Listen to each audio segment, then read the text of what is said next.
सीता का पता लगाया।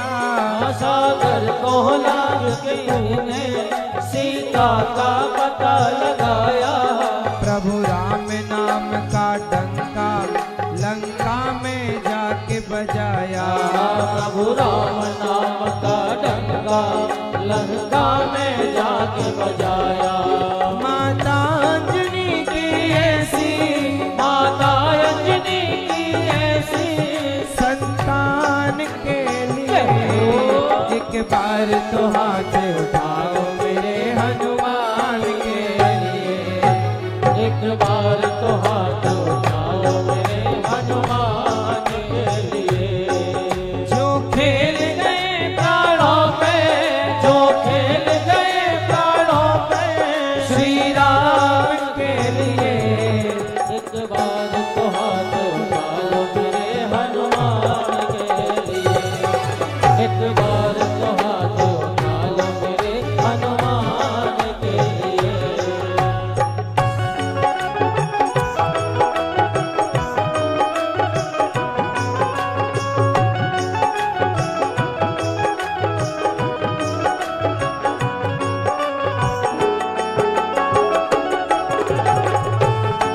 जय श्री राम।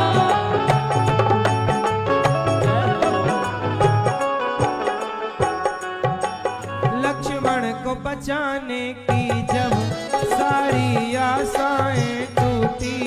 लक्ष्मण को बचाने की जब सारी आशाएं टूटी। ये पवन वेग से जाकर लाए संजीवनी बूटी। ये पवन वेग से जाकर लाए संजीवनी बूटी। पर्वत को उठाने वाले, पर्वत को उठाने वाले हनुमान के लिए एक बार तो हाथ उठाओ मेरे हनुमान के लिए। एक बार तो हाथ उठाओ मेरे हनुमान के लिए। जो खेल गए प्राणों पे, जो खेल गए प्राणों पे श्री राम के लिए एक बार तो हाथ उठाओ मेरे हनुमान के लिए। एक बार तो हाथ उठाओ मेरे हनुमान के लिए।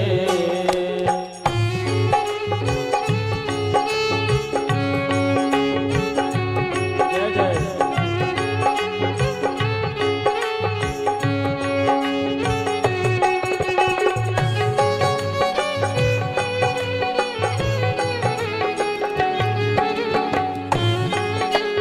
जय हो।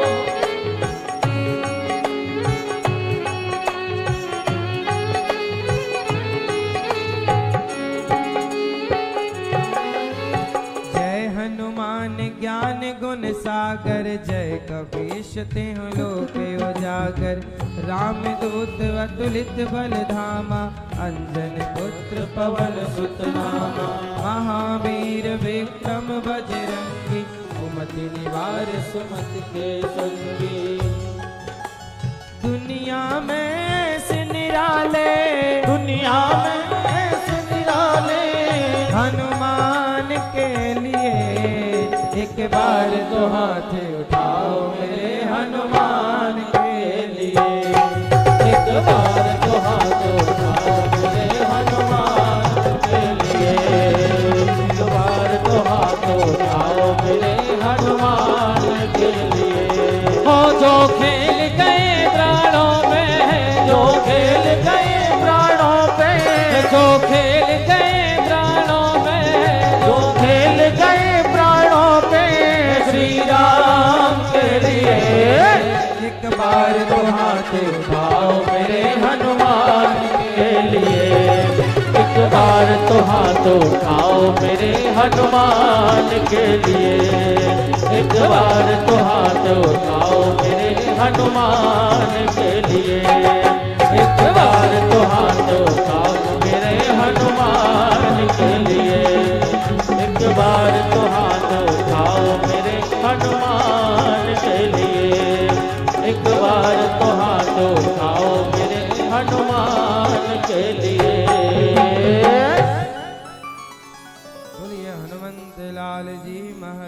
महाराज की जय।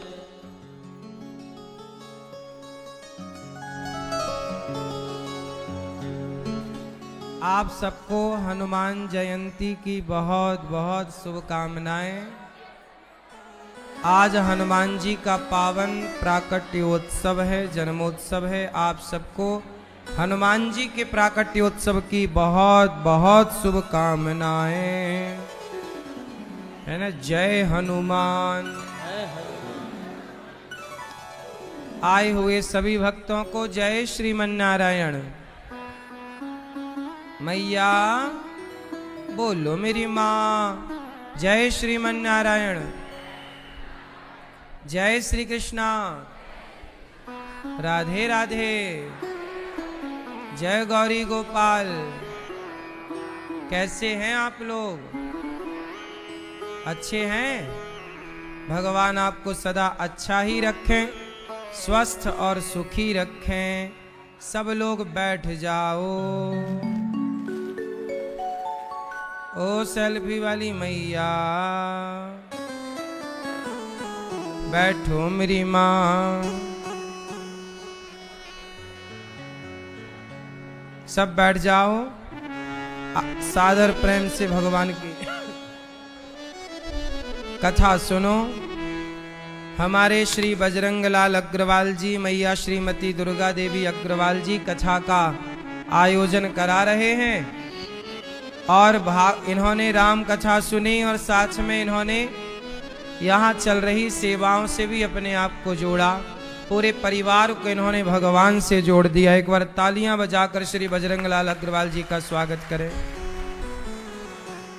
आज इन्होंने गौदान भी किया और गौदान करके इन्होंने गौ माता की सेवा की। गाय का भी दान इन्होंने किया, अन्न का भी दान इन्होंने किया। भाग राम कथा भी सुन रहे हैं। सारे अच्छे कार्य आपके द्वारा भगवान करा रहे हैं। स्वर्गीय माता श्री मनभरी देवी जी, पिता श्री चिरंजी लाल जी, सबका आपके पूर्वज भी आज प्रसन्नता से आपको आशीर्वाद दे रहे होंगे। पुत्र श्री मनोज प्रेमलता अग्रवाल जी, कथा अच्छी लग रही है आप लोगों को। श्री अशोक नंदा अग्रवाल जी, श्री विश्वास आरती अग्रवाल जी, आप सबको अच्छी लग रही है कथा। और सभी अग्रवाल परिवार फतेहपुरा गुजरात से आए हैं। आए हुए सभी भक्तों का बहुत बहुत स्वागत। आप ठीक हैं सब?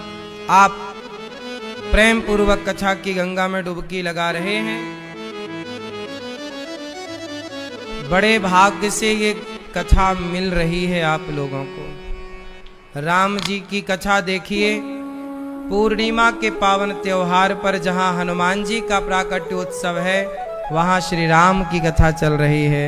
आज पूर्णिमा है, आपके कार्य पूर्ण हो, आप सदा सुखी और स्वस्थ रहें। कौन सी पूर्णिमा है आज? चैत्र पूर्णिमा। कल से कौन सा महीना स्टार्ट होगा? चैत्र के बाद वैशाख। ये चैत्र वैशाख जो हैं, ये बड़े पावन पवित्र महीने हैं शुभ कार्य करने के लिए। 12 मई से यहाँ भागवत जी के पोथी पाठ बैठेंगे। आप लोग भी अपने पितरों के लिए, पूर्वजों के लिए भागवत जी के पोथी पाठ करा सकते हैं। 84 कोस की यात्रा चल रही है। यहाँ बहुत सारे भक्तों ने 84 कोस की यात्रा में डुबकी लगाई और आज हम सब लोग गिरिराज जी की तलहटी पर आज गए थे। और गिरिराज जी के तट पर किनारे किनारे जहाँ भगवान ने लीलाएं की, आज हम लोग गए थे चंद्र सरोवर, जहां पर भगवान श्री कृष्ण जब रूठ गए, मैया मोकु चंदा मामा दे दे, तो मैया ने एक बर्तन में पानी भरा, चंद्रमा का चित्र नजर आया। मैया बोली आई चंद्रमा। कन्हैया ने छप छप पानी में मारा। ये वही कुंड है जहां पे भगवान यहाँ पे भगवान ने गैयों के चारा खिलाया, पानी पिलाया, और यहाँ पर ले जाके भगवान ने ग्वाल वालों के संग भोजन किया था। भगवान श्री कृष्ण ग्वाल वालों के संग भोजन कर रहे, जहां भोजन किया बैठकर, आज हम लोग वहां भी गए थे, है ना। श्याम कुंड भी गए, जहां भगवान गैयों को पानी पिलाते थे, और भगवान ग्वाल वालों के संग रोटी खाते थे। जहां चंद्र सरोवर में, जहां भगवान ने, मैया यशोदा ने लाला को चंद्रमा पानी में दिखाई, वो सरोवर चंद्र सरोवर में भगवान ने लीला की, और सूरदास जी की समाधि भी चंद्र सरोवर में हम सब ने देखी। फिर इसके बाद आप सब राधा कुंड गए। राधा कुंड जहां भगवान श्री कृष्ण ने राधा जी से मिलने के लिए, वहां पर 2 कुंड हैं, राधा कुंड, श्याम कुंड। कहते हैं भगवान श्री कृष्ण को भी पाप लग गया था, तो भगवान ने अपने पाप श्याम कुंड में धोए, और श्याम कुंड राधा कुंड दोनों एक दूसरे से जुड़ा हुआ है। तो वहां पर सारे पापों को धुल करके भगवान के भी पाप जहां धुले गए, वो राधा और श्याम कुंड, इसलिए वहां के दर्शन मात्र से व्यक्ति निष्पाप हो जाया करता है। फिर मानसी गंगा, मुखारविंद, पूरा गिरिराज जी की परिक्रमा आप लोगों ने की। बोलिए गिरिराज धरण भगवान की जय। गिरिराज धरण मैं हूँ तेरी शरण, गिरिराज धरण मैं हूँ तेरी शरण। तो ये सारा दर्शन आज 84 कोष में, 84 कोष में किस किस को आनंद आ रहा है? 84 कोष के भक्तजन, अच्छा लग रहा है? आगे फिर होगी 84 कोष की यात्रा। जो रह गए हैं आगे जुड़िएगा। प्रिय भक्तों,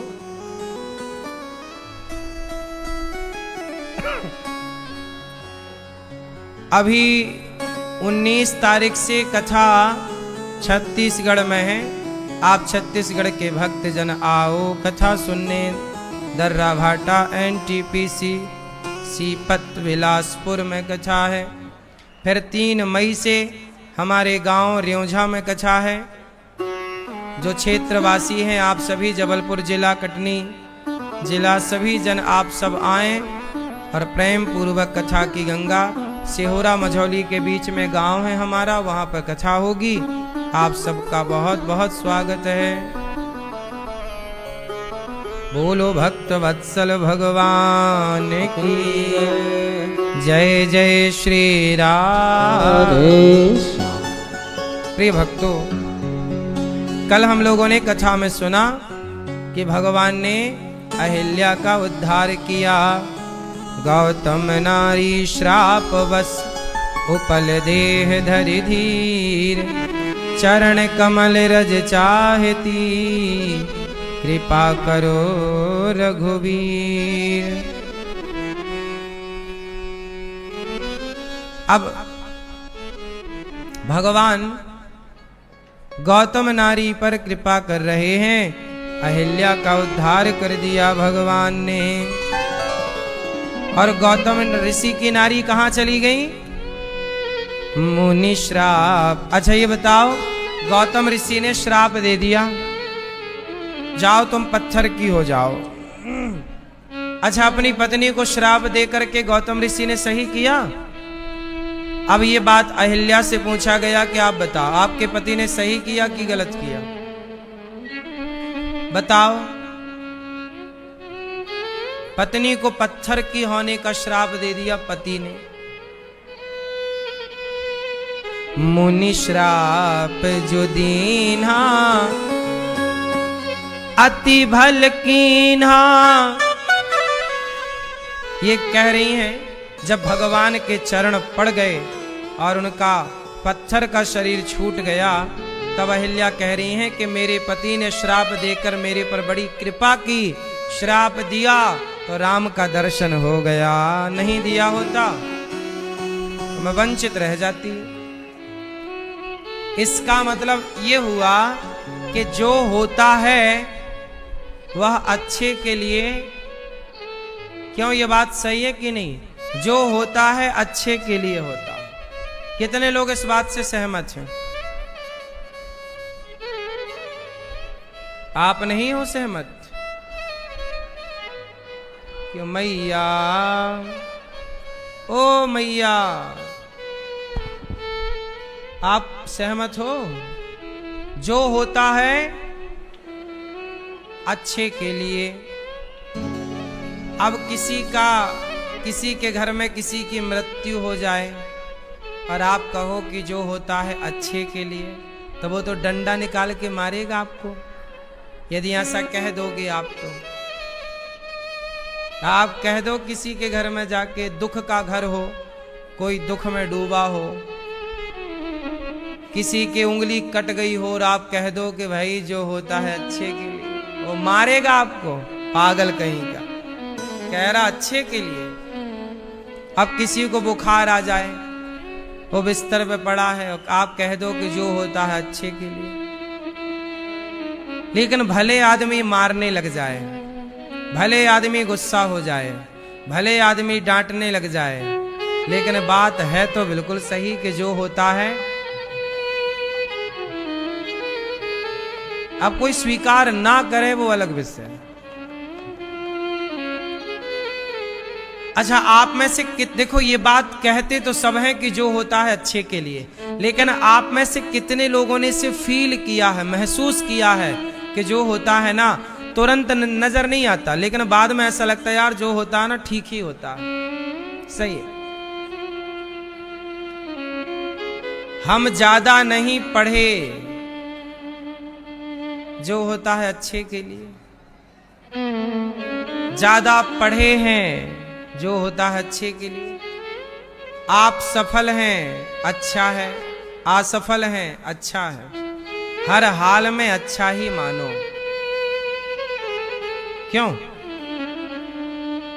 अकबर का अंगूठा कट गया, बीरबल ने यही कह दिया कि जो होता है अच्छे के लिए होता है। अकबर ने बीरबल को जेल में बंद कर दिया, पागल कहीं का, मेरा अंगूठा कट गया, कहता जो होता अच्छे के लिए, जा जेल में। राजा शिकार करने जंगल गया तो जंगल के भीलों ने पकड़ लिया। भीलों ने कहा तुम्हारी बलि चढ़ाएंगे हमारी देवी को। तभी एक बोला कि भाई ये तो खंडित है, इसका अंगूठा कटा है। अकबर को छोड़ दिया कि भाई साहब तुम्हारा अंगूठा कटा है, इसलिए हम तुम्हारी बलि अपनी देवी को नहीं चढ़ा सकते। तब अकबर बोला हे भगवान, बीरबल ने सही ही कहा था कि जो होता है अच्छे के लिए। अंगूठा कट गया था, यदि आज अंगूठा ना कटा होता तो हमारा सिर कट जाता। मतलब जो होता है, तो अकबर ने आकर के बीरबल को जेल से निकाला कि तुमने ठीक कहा था कि जो होता है अच्छे के लिए। पर यह बताओ कि तुम्हें इतने दिन जेल में रहना पड़ा, तुम्हारे साथ तो बड़ा बुरा हुआ। तो बीरबल बोला महाराज मेरे साथ भी बहुत अच्छा हुआ, आपने जेल में डाला जो होता अच्छे के लिए। क्यों? बोले यदि आप जेल में ना डालते तो मैं भी आपके साथ होता, आप तो बच गए थे क्योंकि कटे थे, हम कैसे बचते, हम तो कहीं से नहीं कटे।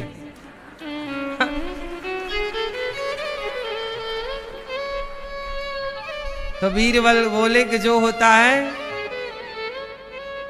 इसलिए इस बात को स्वीकार करो। रावण ने लात मार के निकाला विभीषण को। विभीषण को बड़ा बुरा लगा कि भाई ने लात मारा सबके बीच में, लेकिन जो हुआ अच्छा ही हुआ। लात ना मारे जाता तो विभीषण को राम जी लंका का राजा ना बनाते। तो जो हुआ अच्छे के लिए हुआ। एक आदमी आए, बोले महाराज जी हमारे बेटे ने बहुत मारा। हमने कहा जो होता अच्छे के लिए होता। बोले महाराज हमारे बेटे ने लातों से मारा। हमने कहा लातों से मारा तभी तो वृंदावन आ गए, अब यहाँ भगवान की शरण में हो। जो होता अच्छे के लिए, लातों से ना मारता तो तुम वृंदावन थोड़ी आते। कई बार ठोकर ही ठाकुर तक पहुंचा देती है। पत्नी की ठोकर ने तुलसीदास जी को ठाकुर तक पहुंचा दिया कि नहीं? पत्नी ने कह दिया तुलसीदास जी की कि आपने जितना प्यार हमसे किया इतना राम से करते तो कल्याण हो जाता। पत्नी ने भले अपमान कर दिया पर जो हुआ अच्छे के लिए। पत्नी ने ना कड़वे शब्द कहे होते तो तुलसीदास जी को भगवान कहाँ से मिलते। इसलिए जो होता है अच्छे के लिए होता है। इसलिए परेशान होने का नहीं, बिंदास जीने का। जो हो रहा है, जो घटनाएं घट रही हैं वो तुम्हारे वश की नहीं, सब वो विधि के द्वारा निश्चित है, परमात्मा के द्वारा निश्चित है। हम तो केवल नाचने वाली पुतली हैं, समय पर नाच लेते हैं वैसे जैसे विधाता नचाना। हम नाचने वाले हैं और भगवान मैया आप नाचने वाली हो कि नहीं, और नचाने वाला कौन? इसलिए आप कैसे नाचोगी ये भी निश्चित होता है। बोलो हाँ। आप लोगों को 84 कोस की परिक्रमा लगानी थी, ये निश्चित था। ऐसे योग संयोग बने कि आप लगा रहे। आपको वृंदावन आना था, आज की तारीख यहां गुजारनी थी, निश्चित था। भगवान सब कुछ फिक्स करके रखते हैं सबके लिए। आज चोर चोरी करने जा रहा है, लेकिन चोरी करने गया तभी पकड़ा गया। पकड़ा गया तो जेल चला गया। उसका चोरी का घड़ा भर चुका था, तो अब वो चोरी करने गया। ये ईश्वर ने ही ये उसको इतना टाइम दे रखा था, कितने टाइम पे तू चोरी करना छोड़ दे, सुधर जा, अब सही रास्ता। नहीं सुधरा तो फिर दंड भोगने को तैयार रह, सीधा जेल जा। जैसी करनी तुम निश्राप जो दीन्हा अति भल कीन्हा। इसलिए समझदार लोग शिकायत नहीं करते। देखो समाज में दो तरह के लोग होते हैं, एक वो जो दूसरों को दोष देते हैं और एक वो जो किसी को दोष नहीं देते। आप पर संकट आया, आप पर मुसीबत आई तो आपने दोष देना। कई लोग क्या होता है दूसरों पर तुरंत दोषारोपण कर देते हैं कि तुम्हारे कारण ऐसा हुआ, आपके कारण ऐसा हुआ। जो दूसरों को दोषारोपण करे समझ लेना कि यह अज्ञानी है। जो दूसरों पर दोषारोपण कर रहा है। समझदार वो हैं जो किसी को दोष नहीं देते। क्या करें भैया, ये हमारे भाग्य का था, सुख या दुख सो हमें मिल रहा है। जब हमारे भाग्य का सुख हमें मिलता है तो हमारे भाग्य का दुख भी तो हमें ही मिलेगा, कोई दूसरे को थोड़ी मिलेगा। बस लोग सुख को हंस हंस के ले लेते हैं और दुख के टाइम पर रोते हैं, दोष लगाते, तुम्हारे कारण ऐसा हुआ, तुम्हारे कारण हमें दुख मिला। किसी को दोष नहीं देना चाहिए। हमारे दुख के कारण हम, बोलो, हम स्वयं हैं। तो अहिल्या माता को पत्थर बनना पड़ा, इसमें किसी का दोष नहीं है, उनका ही दोष है। अस प्रभु दीन बंधु हरि कारण रहित दयाल, तुलसीदास सठते ही भजो छाणी कपट जंजाल। ऐसे परम दयालु भगवान तुलसीदास जी कह रहे हैं कि मन तो राम को छोड़कर और कहां जा रहा है रे मन। ऐसे भगवान देख अहिल्या पत्थर की थी, बिना कारण के उन पर कृपा कर दी।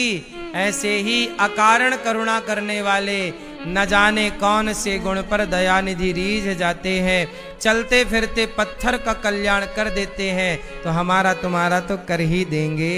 ऐसे भगवान चले राम लक्ष्मण मुनि संगा, गए जहां जग पावनी गंगा। गाधे सोनु तब कथा सुनाई, जेहि प्रकार सुर सरी मही आई।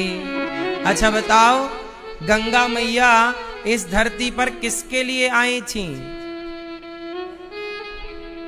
मैया गंगा मैया किसके लिए आई थी धरती पर? किसके लिए? पीली मैया गंगा मैया किसके लिए आई थी धरती पर? हैं? हाँ, राजा सगर के 60,000 पुत्र थे। कितने पुत्र थे? 7,000 नहीं, 60,000। राजा सगर के 60,000 बेटे थे और उन्होंने एक संत का अपमान कर दिया था, कपिल देव जी का। तो संत का अपमान करके किसी की मृत्यु हो जाए तो उसका भी उद्धार नहीं होता। याद रखिएगा इस बात को। यदि आपने संत का अपमान किया है और आपकी मृत्यु हो गई, तो आपने अपमान संत का किया है, इसलिए आपके अब मोक्ष में बाधा आ गई, मोक्ष नहीं होगा। तब पूछा सगर ने कि मेरे बेटों का उद्धार कैसे हो? बोले यदि गंगा मैया का स्पर्श इन्हें मिल जाए तो इनका उद्धार संभव है।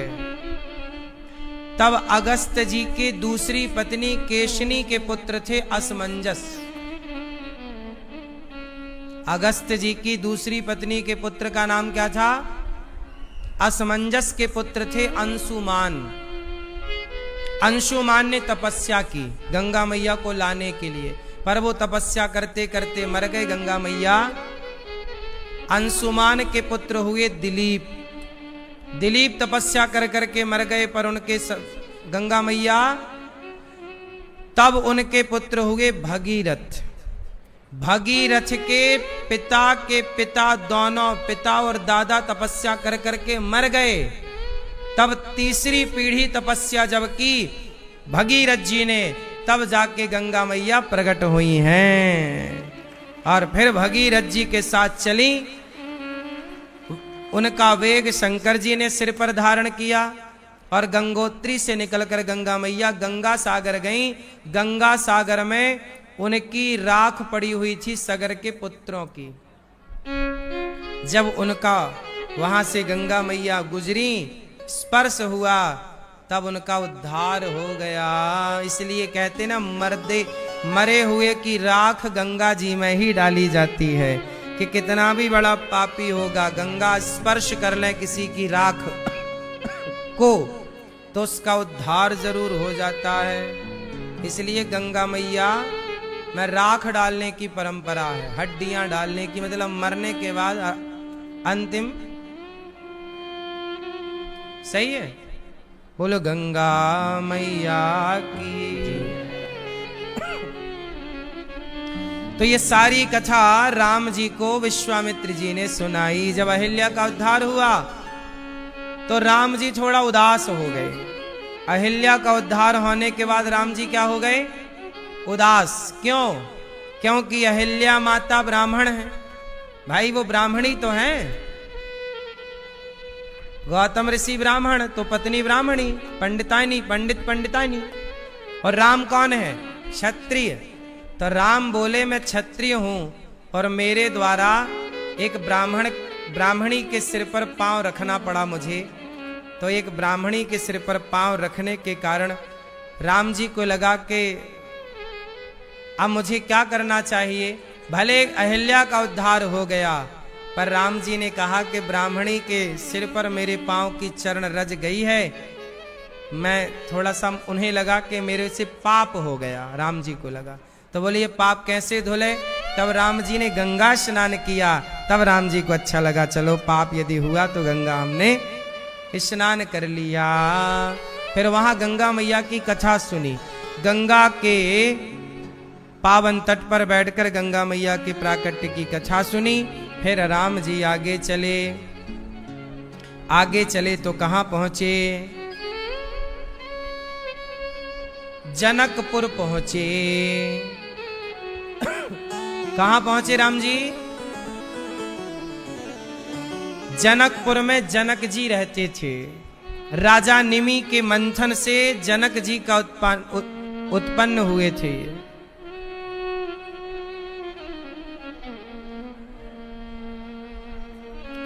है ना? निमि राजा के शरीर के मंथन से जनक जी का प्राकट्य हुआ। मंथन करने से मिथि, इसलिए नाम पड़ा मिथिला। क्या नाम पड़ा? मिथिला।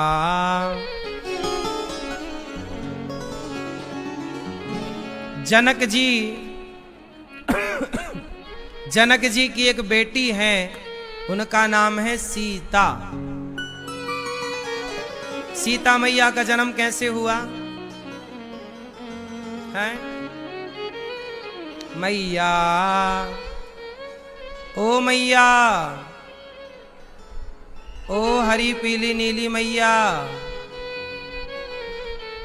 ओ टोपी वाले भैया कहाँ चले? जा रहे हो तो बैठो, नहीं जा रहे हो तो, और जा रहे हो तो जल्दी जाओ,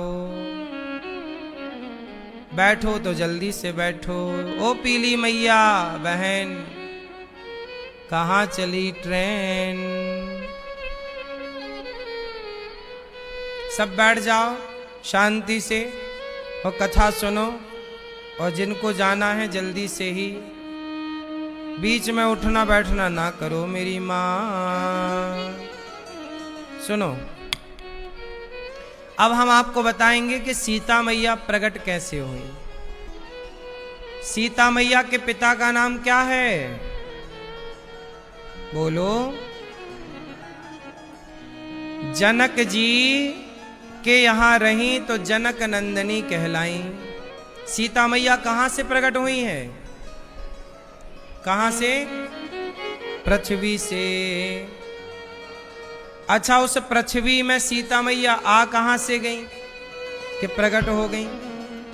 कहां से आई सीता मैया? तो इसकी एक छोटी सी कथा है, ध्यान पूर्वक सुन लो। मैया,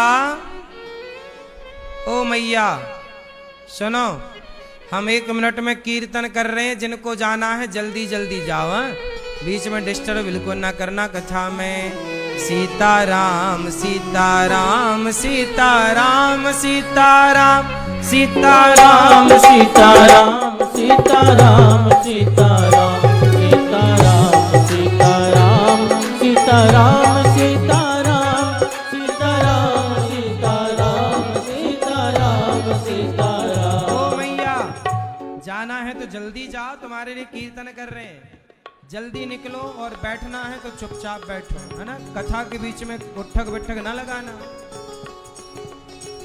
सीताराम सीताराम सीताराम सीताराम सीताराम सीताराम सीताराम सीताराम सीताराम सीताराम सीताराम सीताराम सीताराम सीताराम सीताराम। राधे श्याम राधे श्याम राधे श्याम राधे श्याम राधे श्याम राधे श्याम राधे श्याम राधे श्याम राधे श्याम राधे श्याम राधे श्याम राधे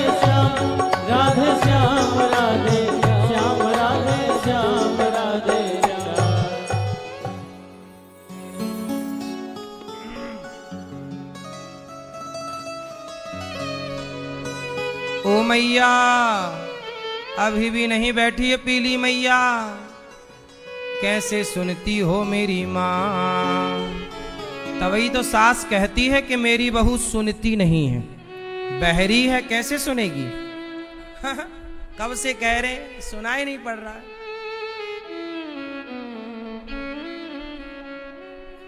ओ मैया पीली, नहीं ढूंढ पाई तुम जगह बैठने की, अब बीच में खड़े ना होना मेरी माँ।